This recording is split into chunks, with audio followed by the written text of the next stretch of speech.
Hi there, and welcome to Ian's Engage channel. I'm Ian. In a previous video I showed how I'd gone about testing inclines to determine what sort of gradient my locos would be able to climb. I received quite a few comments on that video saying that I should also have tested inclines on a curve, as that would introduce more friction to the train and potentially stop it from climbing the gradient. In this video I'm going to address those comments and test some of my locos and rolling stock on curved inclines, as the track transitions between the two levels I intend to have on Shelfington. The test track I'm using contains two inclines. The first comprises of second radius curves, which is the tightest curve that will be encountered on an incline on the eventual layout. The second incline is made up of a much gentler fourth radius curve and includes an S-bend, and something similar will also feature on the eventual layout. Both of the inclines are at a 3% gradient. For the test, I'm going to be using a selection of locos of differing weights and sizes. These will be the Graham Farish Class 31, weighing in at 81 grams, the Dapple Class 33, weighing in at 76 grams, the Graham Farish Class 08, weighing in at 42 grams, the Graham Farish Class 03, weighing in at only 30 grams, and the Engage Society Hunslet, also weighing in at 30 grams. The Hunslet weight was a bit of a surprise, as when I reviewed it a few weeks ago, it was 34 grams.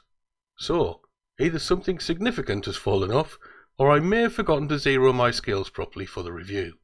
Anyway, moving swiftly on, I'll also be using rakes of rolling stock that are representative of what I'll eventually be running on the layout. These include a rake of 5 Graham Farish Mark I coaches, all running on metal wheels and weighing in at a total of 122 grams. A rake of 6 Pico box fans, all running on plastic wheels and weighing in at a total of 37 grams.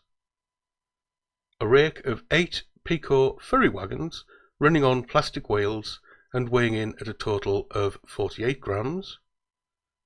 A rake of 10 Dapple dogfish wagons running on metal wheels and weighing in at a total of 74 grams. And let's not forget the Pico brake van running on plastic wheels and weighing a mere 7 grams. Okay, so let's not mess about. Let's go with the rake of Mark 1s first, as they're the heaviest, and we'll run them up the incline around the second radius curve, going from a standing start in order of heaviest loco to lightest. As you can see, the Class 31 has absolutely no problem holding this rake, and being the heaviest loco in the test, I suppose that wasn't a complete surprise.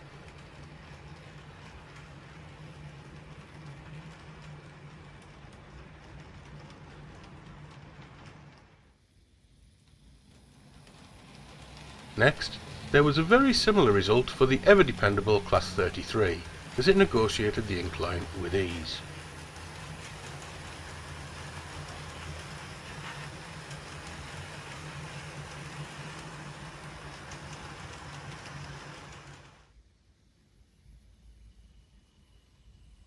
Next up is the Class 08. This has a tiny bit of a struggle as it reaches the top of the incline. I needed to apply a tiny amount more power to get the coaches around the curve, but there was no real problem in the end.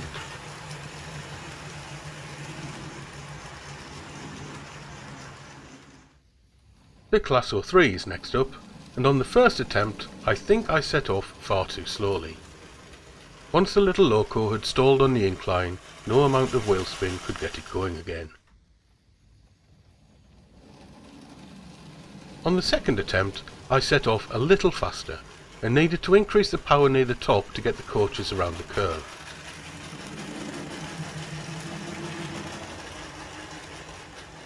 Although the Class 03 made it up the incline in this instance, I think there was too much wheel spin and would have to call this a failure.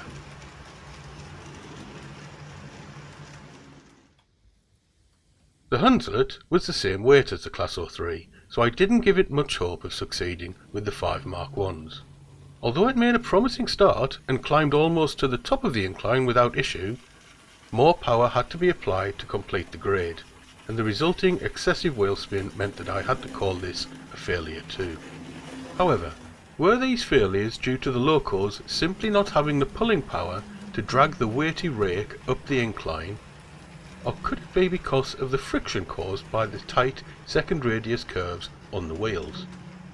To test this out, the Hunslet was coupled up to the opposite end of the rake and sent off up the incline made up from fourth radius curves. It was rather pleasing to see the little loco successfully negotiate the grade to the summit, not to mention it being a complete surprise. I hadn't realised that the tightness of the curves would make that much difference to the friction being introduced to the wheel sets. Here's the Class 03 taking the same incline with a lot less effort than was required to get close to the top of the second radius incline. I now knew that my two lightest locos couldn't pull a rake of 5 coaches up a 3% second radius curved incline without wheel spin, but I wanted to know what they could pull. I decided to use the next heaviest rake, which was the 10 dogfish wagons with brake van. It should be noted that where Mark I coaches had articulated bogies to help them around the curve, the wheel sets of the wagons were fixed, and the rake had many more wheels than that of the coaches, so I wondered whether this extra friction would hamper the locos more than the weight. Firstly, I used the Class 08 to see if it could get to the summit.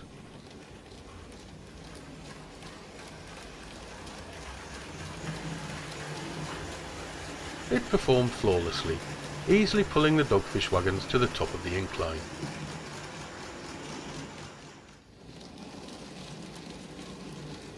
Next up, it was the turn of the Class 03. After a little wheel slip getting started, which may have been me being a little overzealous with the throttle, the 03 also did a great job.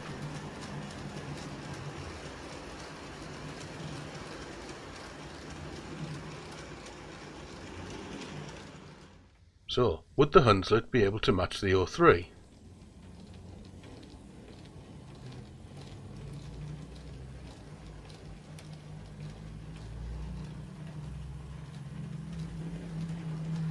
Yes, the little Hunslet did a great job too, with only the tiniest of hesitations as it got to the summit.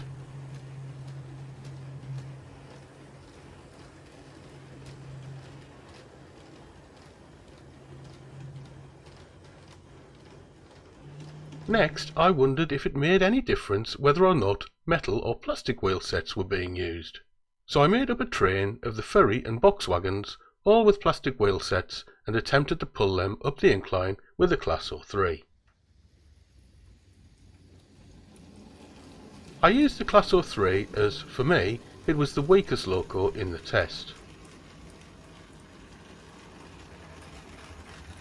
However, it passed this test with flying colours.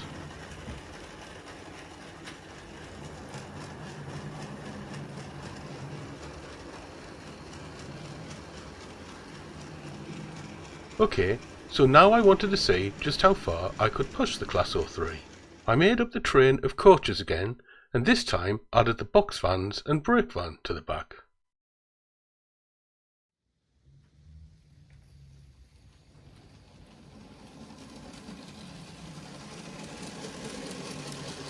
From a standing start, the poor little 03 didn't stand a chance.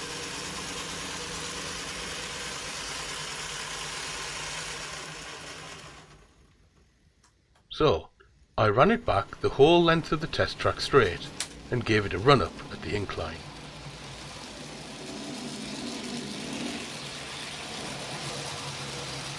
Unfortunately, it wasn't to be, and the little 03 stalled only halfway up.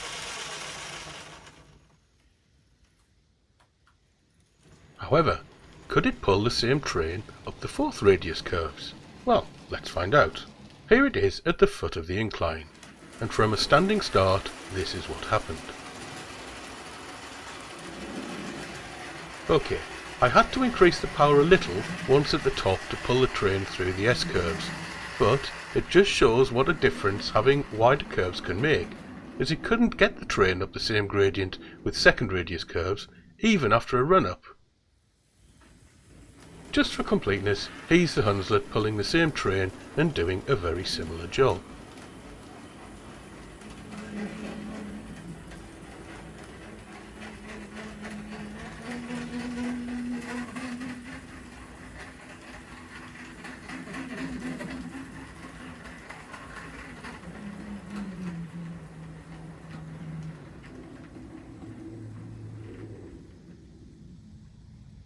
So, what can we take away from all of this? Well, basically, that everyone who commented on my first incline test video that I should have tested around curves was right. That video was number 24, if you'd like to look it up, where I tested with a 4% incline, but only on a straight track. I have to admit that I was quite surprised that going from a second radius curve to a fourth radius curve made so much difference to a small loco being able to pull so much rolling stock up a 3% incline. I can see that I could have been in a whole lot of trouble had I stuck with my initial plan of using 4% rises and second radius curves, especially with longer trains and smaller locos. Unfortunately, I don't have any steam engines that I could test, but I'm reliably informed that they struggle on inclines more than their diesel counterparts. So, I suspect they would benefit from both shallower inclines and larger radius curves. For Shelfington, I can now move forward safe in the knowledge that even my lighter locos are capable of traversing the layout. Oh, and for the record, what you've been watching here is the Class 33 pulling a rake of coaches and wagons, weighing in at a magnificent 288 grams, which is over 3 times the weight of the loco.